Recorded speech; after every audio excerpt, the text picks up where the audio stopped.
John McMullen, every day here on the Sports Bash at 4 p.m., bringing you everything you need to know about your Philadelphia Eagles. So let's bring John in now. John, how you doing on this lovely Monday, man?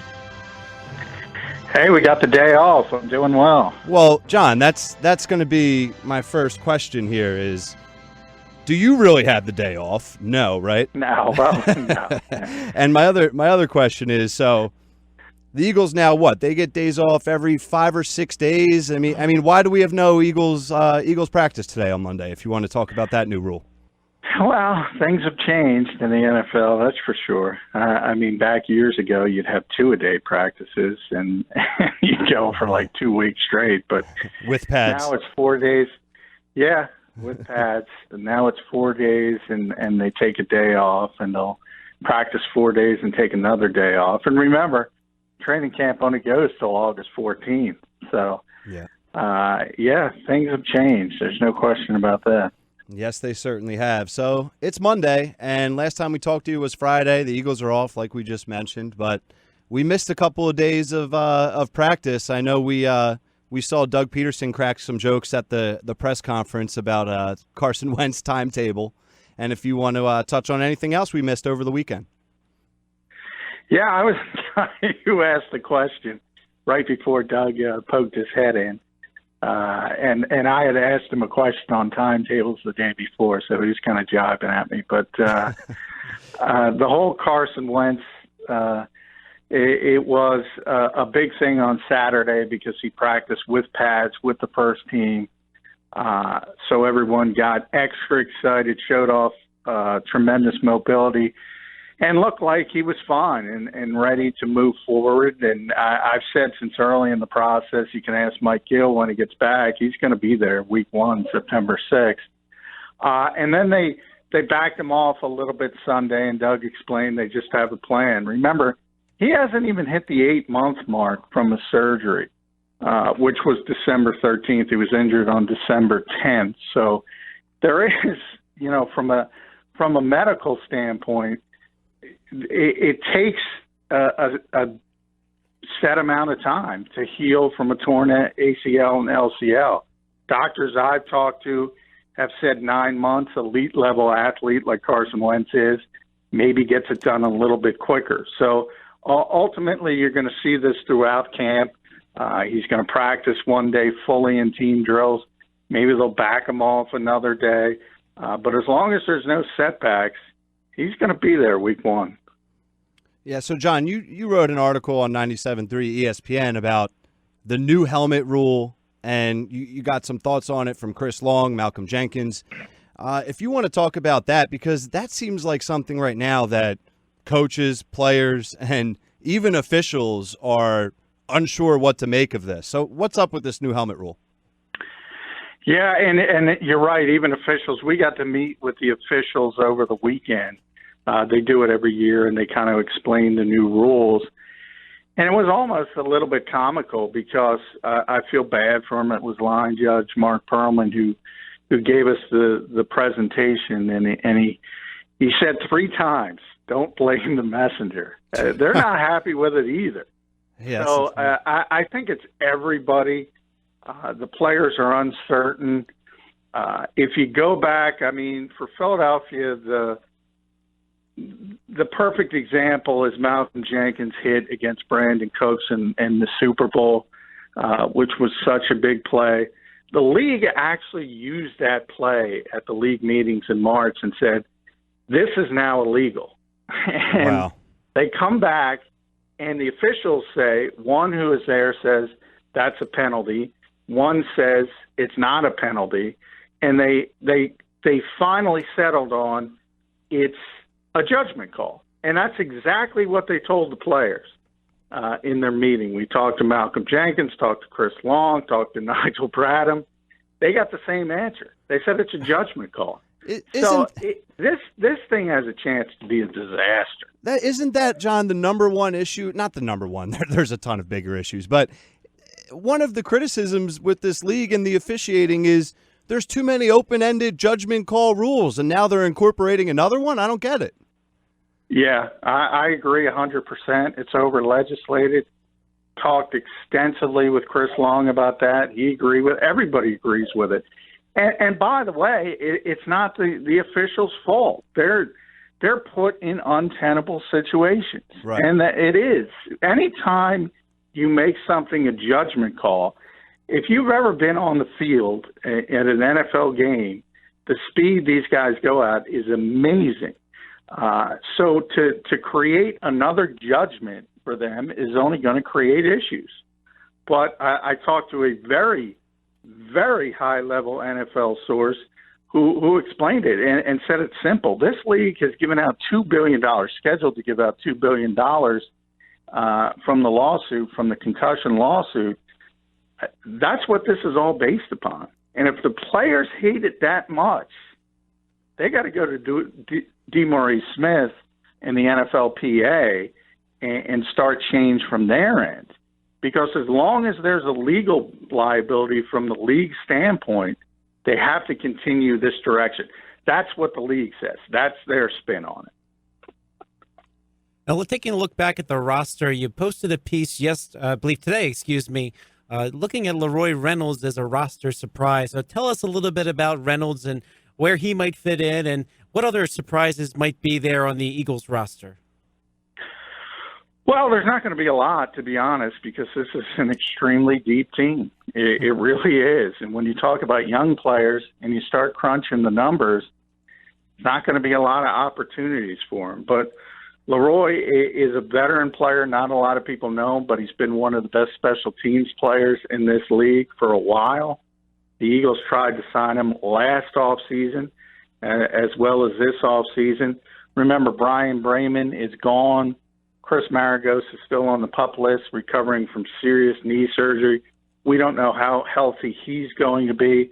The Eagles specifically targeted this player to help on special teams. He plays on all four units. Unless he has a disastrous preseason, he's going to make this football team.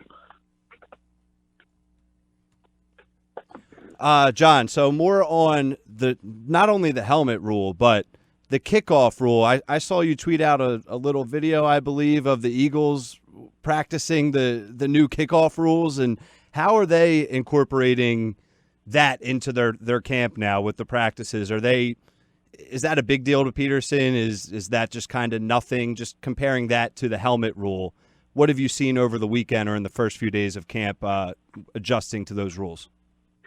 No, it's a big deal. I think Terry McCauley, who's a referee, retired in the off season, called it the biggest change to this game he's ever seen. So it's a pretty big deal. Essentially, they're trying to take out the high-speed collisions in the game, again, for safety purposes. And they've created an environment where it's going to be more like a punt, in that everybody's sort of lined up closer to the kickoff line. You can't get a running start. You can't block. There's a section of the field where you can't block. There's no more wedge blocking. So it's going to become more like a punt return. And the Eagles are like everybody else. Talked to Dave Phipp, the special teams coach, about this. This is where preseason becomes important. It's not going to be entertaining, certainly, but everybody's going to be watching everybody else to see who handles this new kickoff rule the best. And if somebody comes up with a better idea, you're going to see everybody copying it. So all eyes are going to be on the kickoff. I thought perhaps because it is, as I said, they're trying to make it more like a punt return. I thought the Eagles would let Darren Sproles go back there, but it seems like to date it's going to be Corey Clement and or Shelton Gibson's got a lot of reps as sort of the second-team kickoff returner. But it's kind of wait and see. Everybody's trying to learn as they go along. Right. So you posted another article here over the weekend about Carson Wentz getting a lot of reps on Saturday. And I want your thoughts on what you saw. I know we actually talked about it Friday a little bit, Carson Wentz getting those reps and how he looks. But how did he bounce back from Saturday to Sunday? And is he looking – I mean, we touched on it, of course, last week, but we're going to keep touching on it. And I want your thoughts on how he looked Saturday and then how he bounced back, the next day after getting a lot of reps in on Saturday. Well, he looked fine physically. He was out there. They did take him out of team drills, so he didn't work in team drills on Sunday. He only worked in individual and 7-on-7. But that, as Doug said, they have a plan, and it's a weekly plan. It's not a daily plan. So they formulate it, and they decide what reps he's going to take. They have him on a pitch count. Everything is geared towards week one. I asked Carson if he felt he needed to play in the preseason at all. He said no, flat out. So I don't think he's going to play in the preseason.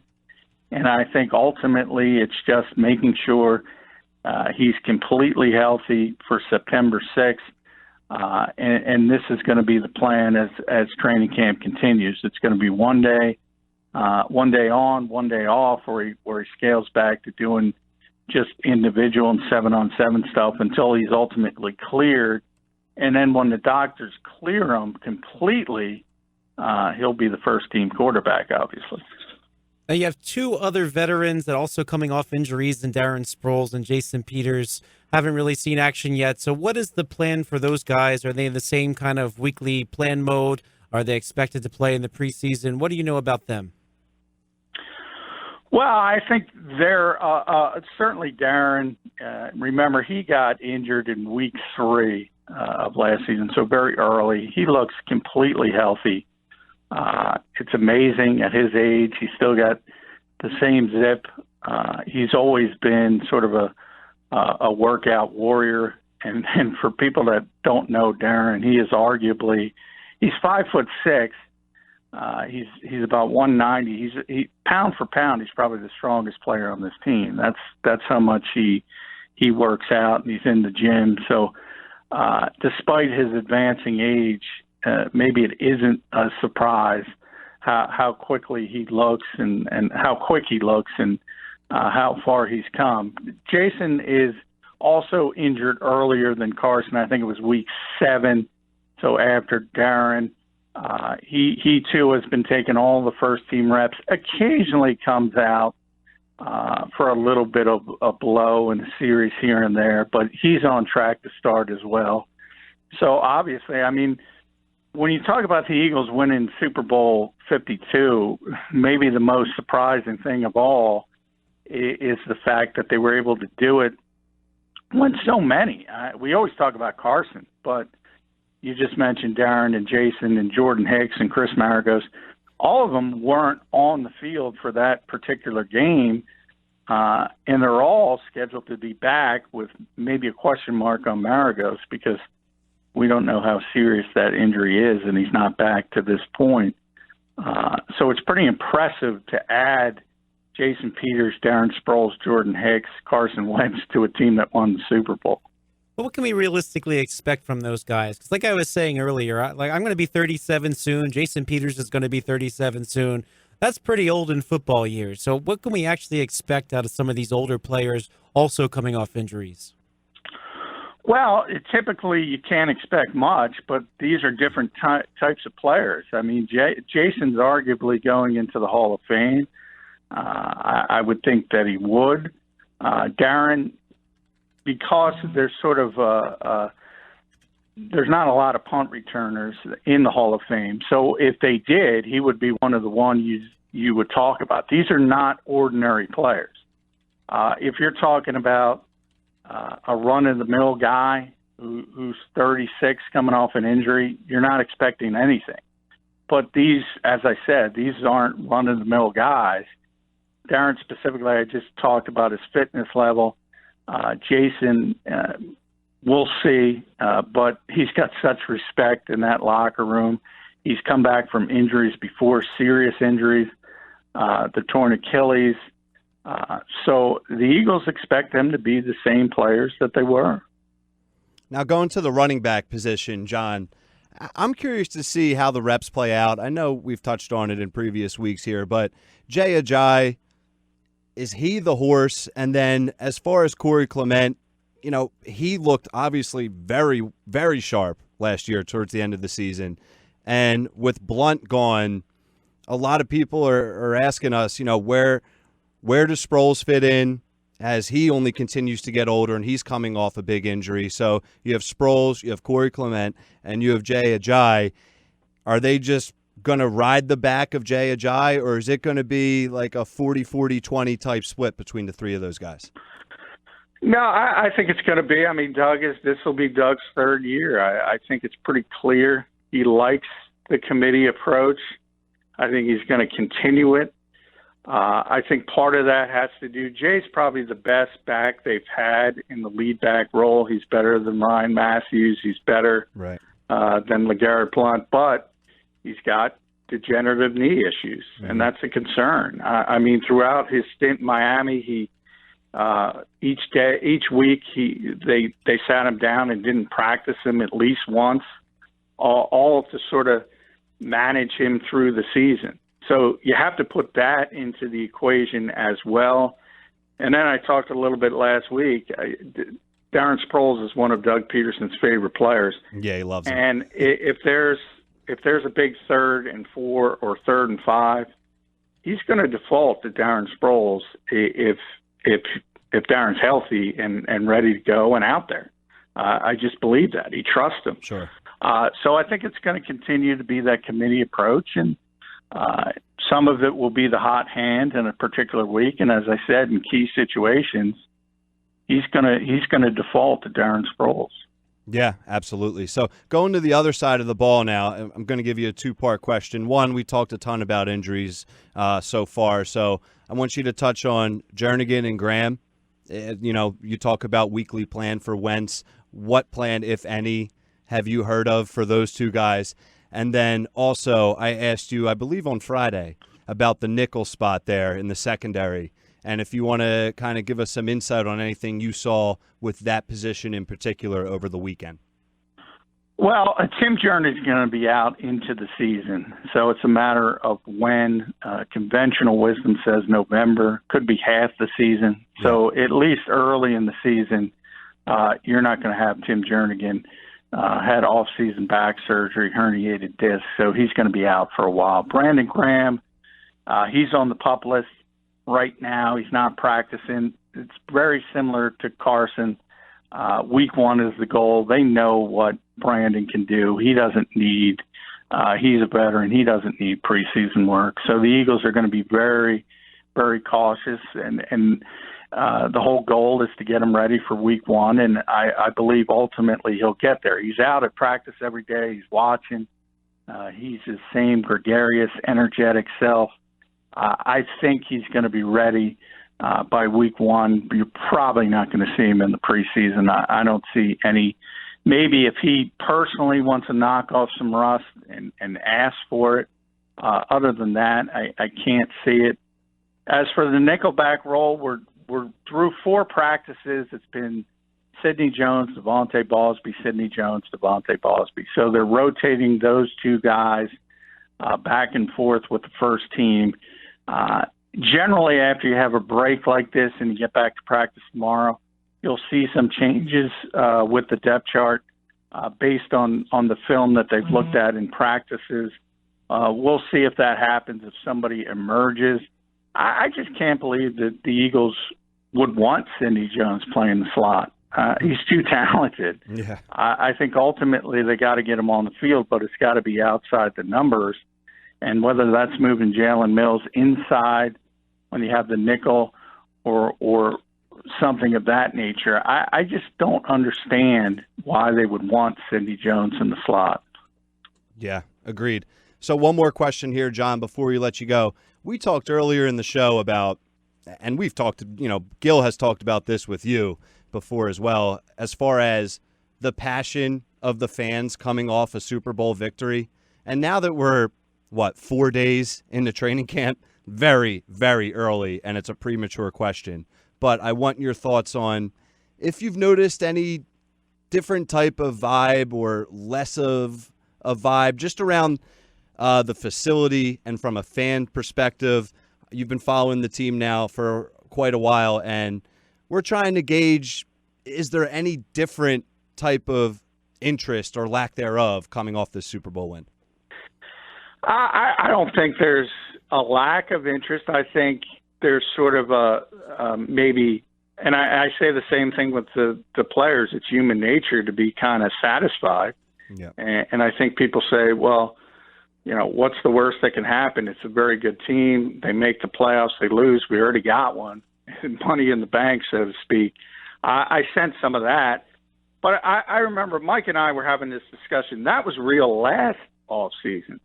I remember being at the open practices at the link, and there were 25,000 people there. Now, that may seem like a lot to watch practice, but for football crazy town of Philadelphia, that was not a lot. And I think it was all traced toward nobody believed in Doug Peterson at the time. And everyone was like, this guy can't handle this job. And it's amazing how things change in 365 days. When they get out there for open practice this week, they've given out tickets for the whole stadium. So there's interest. There's going to be, I can't imagine, less than 50,000 people there. But I do believe, as I said, that if worse comes to worse and this team underachieves, I think people will say, well, at least we got one. However, that's not going to last very long. If that turns into 2 years and 3 years, you know how these people are. They're going to get frustrated very, very quickly. Yes, they are. It should be interesting to see. One thing we know for sure is John McMullen always brings the passion. There's never a lack of passion or energy from John. So, John, as always, man, we appreciate your time every day, 4 p.m. on the Sports Bash. Look forward to talking to you tomorrow, man. All right. Thanks, guys.